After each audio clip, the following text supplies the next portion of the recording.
नफसानी दी, जिंदगी दी। अगला वक्त ये हाल एक का नहीं हुआ, नमरूद को देख ले। हजरत इब्राहिम अलैहिस्सलाम को कहता था मैं रब हूं, आपने फरमाया रब तो वो है जो जिंदा करता और मारता है। एक मौत का कैदी बुलाया, कहने लगा हाँ भाई कितने दिन रह गए थे फांसी में? कहने लगा जी परसों होनी थी। कहा जा तुझे आजाद किया, लो मैं भी जिंदगी देता हूं।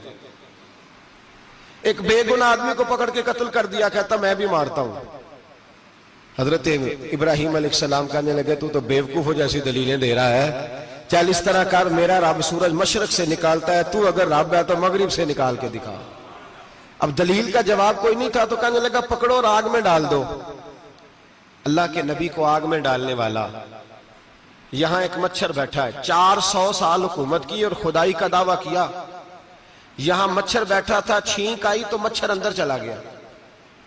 पहले दरबार का अदब यह था कि जो आए सजदा करे। अब उसके सर पे कोई चीज मारता था तो उसे सुकून होता था, मच्छर थोड़ी देर के लिए उसका दिमाग छोड़ता था। ओ भाई ये इस धरती पे अल्लाह ने लोगों को नजारे दिखाए और हमें समझाने के लिए दिखाए, हमें तफक्कुर की, गौर की दावत दी कि देख लेना, अपने अमल को परखना। तुम्हारे अमल हजरत मूसा के फरमाबरदारों जैसे हैं, जनाब इब्राहिम के फरमाबरदारों जैसे हैं, या बन के बैठ गए हो? अब दरबार का अदब यह है, बेबसी का ये हाल है कि जूते लटकते हैं दरबार में, जो आता है जूता खींचता है। और अदब यह है कि 10 जूते नमरूद के सर पे मारो, और 400 साल जूते लगते रहे। रोता था, जो आदमी आता था मिन्नतें करता था, कहता था कहीं से कोई दवाई मिल जाएगी।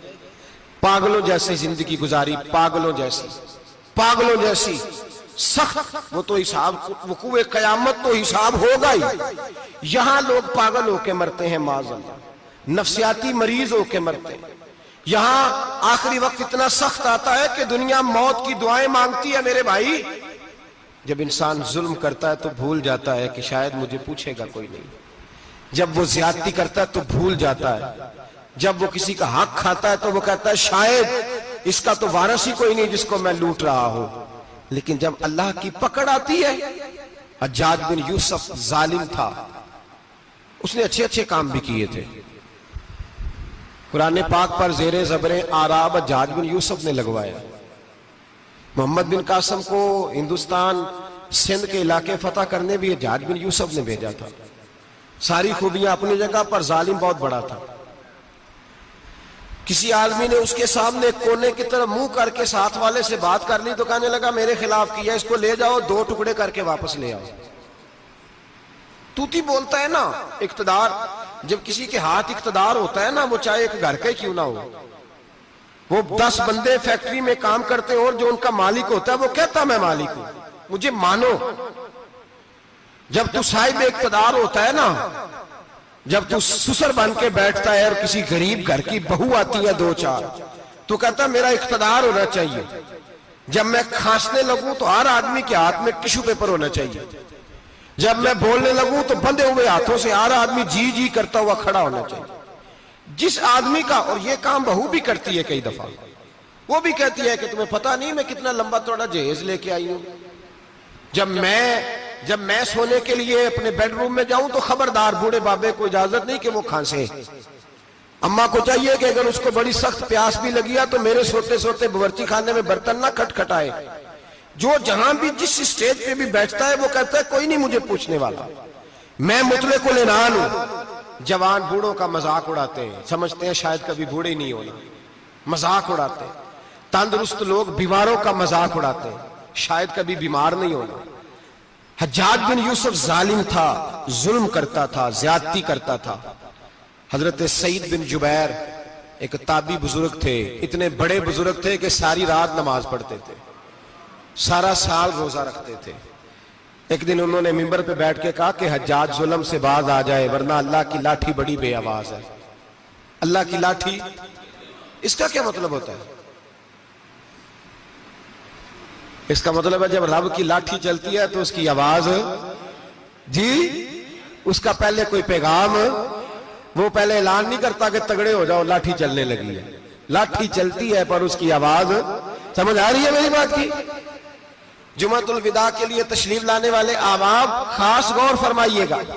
हज्जाज बिन यूसुफ को पता चला कि हजरत सईद बिन जुबैर ने मेरे खिलाफ बात की, बुला लिया। कहने लगा तूने मेरे खिलाफ बात की है? फरमाने लगे की है। कहने लगा तुझे पता है मैं कत्ल कर दूंगा? आप फरमाने लगे ना तू जिंदगी का मालिक है ना मौत का मालिक है, तू कैसे कत्ल कर? कहने लगा तुझे पता है मेरा? फरमाया मैंने तुझे नहीं, मैंने तो कई शद्दाद, कई हम्माद, कई कारून, कई फिरौन, कई नमरूद देखे, कईयों की दास्तानें सुनी, तू कौन है? तू तो छोटा सा है। एक जुमला है मुल्ला जलालुद्दीन रूमी का, बड़े दरवेश थे, एक बात कह गए। कहने लगे नमरूद जितने पैसे नहीं, फिरौन जितनी हुकूमत नहीं, कारून जितनी दौलत नहीं, वरना फरमाने लगे मेरे जमाने में भी कई लोगों का खुदा बनने को दिल करता है, कई लोगों का दिल करता है, लेकिन नमरूद जितने पैसे, फिरौन जितनी ताकत और कारून जितनी दौलत नहीं, वरना हो सकता है लोग दावा कर जाए माज़अल्लाह सुम्मा माज़अल्लाह। ये आज से कई सौ साल पहले वो कह रहे हैं, आज तो हालात बड़े अबतर है, उसकी निस्बत खतरनाक। फरमाने लगे हजरत सईद बिन जुबैर तू जिंदगी मौत का मालिक नहीं। कहने लगा पकड़ो, कत्ल करो इसे, ले जाओ। जब पकड़कर खींच कर ले जा रहे थे ना, तो हजरत सईद बिन जुबैर मुस्कुराने लगे। अब जालिम के सामने मुस्कुराए तो उसको बड़ा गुस्सा आया, ये मेरा मजाक उड़ाता है। बुला लिया, इधर आओ, क्यों मुस्कुरा रहे हो, क्या हुआ? तो हजरत सईद बिन जुबैर कहने लगे मैं मुस्कुरा रहा हूं तेरी बेवकूफी पर और अपने अल्लाह की दी हुई ढील पर। मैं मुस्कुरा रहा हूं कि या अल्लाह क्या बात है, क्या तेरा शान है, कैसे लोगों को ढील दी हुई है। मैं मुस्कुरा रहा हूं तेरी बेवकूफी पर कि तू समझता है शायद मुझे पूछने वाला कोई नहीं। कहने लगा इसको बाहर ना ले जाओ, मेरे सामने कत्ल करो।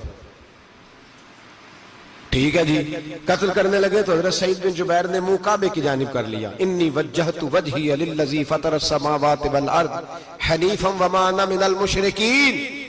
जब आपने ये आयतें पढ़ी ना कि मैंने मुंह कर लिया है अपने रब की जानिब, करो मुझे कत्ल। कहने लगा नहीं नहीं, इसका मुंह फेरो, काबे की तरफ हो के कत्ल ना हो। है जालिम पर पागल हो गया है। हजरत सईद बिन जुबैर के हौसले ने शिकस्त दे दी, नाकाम हो गया, मखबूतुल हवास हो। कहने लगा इसका मुंह फेर दो। जब काबे से फेरा तो आप फरमाने लगे लिल्लाहिल मशरिकु वल मगरिबु फइन्नमा तवल्ला फसम्मा वजहुल्लाह। अल्लाह फरमाता है तुम मशरिक और मगरिब सारा ही अल्लाह का है, जिधर भी मुंह करोगे उधर अल्लाह ही अल्लाह है, जिधर भी मुंह करोगे उधर अल्लाह ही अल्लाह है, चारों जाना। फेर दे जिधर मुंह फेरना है तूने, फेर दिया मुंह। हजरत सईद बिन जुबैर के गले पे खंजर रखा तो आपने हाथ उठाए, कहने लगे ए अल्लाह मेरे बाद इसे किसी और पर मुसल्लत ना करना, मेरे बाद किसी और पर मुसल्लत ना, बस मैं आखिरी हूं। जब आप जिबा हुए तो इतना खून निकला, इतना खून निकला कि लोग कहते हैं जितना ऊंट के वजूद से निकलता है। तर हो गया सारा उसका दरबार। एक समझदार आदमी को बुला के कहने लगा इतना खून मैंने पहले कभी, मैंने बड़े बंदे कत्ल कराए हैं पर इतना खून नहीं निकला। तो वो कहने लगे लोग मर जाते, मरते वक्त डर जाते हैं, सहम जाते हैं, खून सुकड़ जाता है, लगता है ये शख्स जब दुनिया से गया है तो डट के गया है, ये डट के गया है दुनिया से। हज्जाज बिन यूसुफ रात को सोया तो तड़प के उठा, क्या हुआ? घर वाले कहने लगे क्या हुआ? कहने लगे सईद बिन जुबैर ख्वाब में आए और कहते हैं उठ मुझे बता तूने मुझे क्यों कत्ल किया, बता बता क्यों मारा। अगली रात फिर सोया तो वही ख्वाब, फिर सोया तो वही ख्वाब। गुनाह नफ्सियाती मरीज बना देता है, जुल्म तुझे मखबूतुल हवास कर देता है। जब तू ज्यादती करता है तो अल्लाह फरमाते हैं कि मैं, तू अल्लाह को भूलता है, अल्लाह तुझे अपना आप भुला देता है। फिर तू भूल जाता है, फिर तू सीधे रास्ते पे चलता है पर भटक जाता है, फिर तू सही रास्तों का तायुन करके भी गुमराह होता है, फिर तू रोज वही गाड़ी चलाता है पर अब जब तू ब्रेक लगाता है तो नहीं लगती। जब गुनाहों के साथ तू मखबूतुल हवास होता है तू रोज वो कारोबार करता है, लेकिन जब तेरे गुनाह तुझे घेर लेते हैं फिर उसी कारोबार में तू नुकसान उठाता है। हज्जाज बिन यूसुफ तड़पता है, रोता है, यहां तक कि बीमार हो गया, पेट में दर्द होती है, पता नहीं क्या हुआ, तकलीफ होती है, पता नहीं। सारे हकीम, तबीब, डॉक्टर, कोई ना समझ सका कि बीमारी क्या है। जो बीमारियां खुदाई होती हैं उनका लोगों को पता, जो आजमाइशें रब की जानिब से होती हैं वो डॉक्टरों के हत्थे नहीं चढ़ती, जो तकलीफें अल्लाह देता है उनका हकीम तबीब इलाज नहीं कर पाते, मुश्किल। और शिफा उसी वक्त होती है जब अल्लाह देना चाहे, और जब रब भी देना ना चाहे तो बड़े बड़े डॉक्टर कहते हैं कि हमारे बस की बात नहीं रही। बगदाद से हकीम आए, पेट देखा, कहने लगे ना तेरे मैदे में कोई दिक्कत है, ना तेरे जिगर में, ना किसी और जगह, माजरा क्या है? एक आखिरी इलाज है, आखिरी। वो क्या? गोश्त का छोटा सा टुकड़ा धागे के साथ बांध के मुंह में डाला और फिर एक बारीक सा तिनका लेके उसको अंदर डालने लगे गले में। वो गोश्त का टुकड़ा जब हलक के अंदर उतर गया, उस हकीम ने वापस खींचा तो कैसे ऐसी बदबू आई जैसी कभी सूंघी न थी। जानवर कीड़े मकोड़े लगे हुए बाहर निकले, और जब देखा तो जितने महल में लोग बैठे थे चिल्लाते हुए निकल गए कि ये क्या मुसीबतें हैं। हकीम भी उठ के दौड़ने लगा। कहा तुझे क्या हुआ? कहने लगे हज्जाज तेरी बीमारी जमीनी नहीं, तेरी मुसीबत जमीनी नहीं। कहा मेरी मर्ज तक तुम क्यों नहीं पहुंच पा रहे? तो कहने लगे लगता है तू बद्दुआ का मरीज है, लगता है तू जुल्म का मरीज है, तू जबर का मरीज है। तड़पता रहा, सिसकता रहा। एक वक्त वो भी आया कि घर वालों ने कमरे में बंद करके ताला लगा दिया, दीवार से टक्करे मारता। ओ भाई, जो गुनाहों के बीमार होते हैं उन्हें शिफा नहीं होती, जो जुल्म जबर बर्बरियत के बीमार होते हैं उन्हें सुकून कल्बी मुयस्सर नहीं आता। दवाइयां उन बीमारियों की बनी हुई हैं जो बीमारियां जमीनी हैं, जो बीमारियां खुराक की बदपरहेजी से होती हैं, जो गुनाहों की बदपरहेजी से होती हैं, उनकी बीमारियां, उनकी शिफा तौबा है, उनकी शिफा रुजू इल्लाह है, उनकी तौबा अल्लाह से माफी मांगने से शिफा होती है। हज्जाज जब मरने लगा तो बुलाया, ये रंग भी जरा मुलाहिजा कीजिएगा, दो चार करीबियों को बुलाया। पता होता है ना अपने करतूतों का आदमी को, पता सारा है सरदार नुकीतियां का, जब पता होता है सारा। बुला के कहने लगा जब मैं मर जाऊं तो मुझे रात को दफन करना। क्यों भाई, औरत है? कहने लगा नहीं, रात को दफनाना। ठीक है, रात को दफना देंगे। फिर कहने लगा जब सुबह हो जाए तो सुबह होने से पहले पहले मेरी कब्र जमीन के बराबर कर देना, निशान मिटा देना। का वजह तू कलमा पढ़ता है, हुजूर का हुक्म है कि कब्र कम अज कम एक बालिश, एक गेट ऊंची होनी चाहिए जमीन से, कम अज कम। तो तू तेरी कब्र मिटा दे, वजह पता होता है अपने जुल्मों का। कहने लगा मुझे पता है लोग मेरे मरने के बाद मेरी कब्र भी नहीं छोड़ेंगे। दुनिया में तो मेरे जबर की वजह से कोई आ ना सका, लेकिन मेरी कब्र भी लोग जनाजों में बातें शुरू कर देते।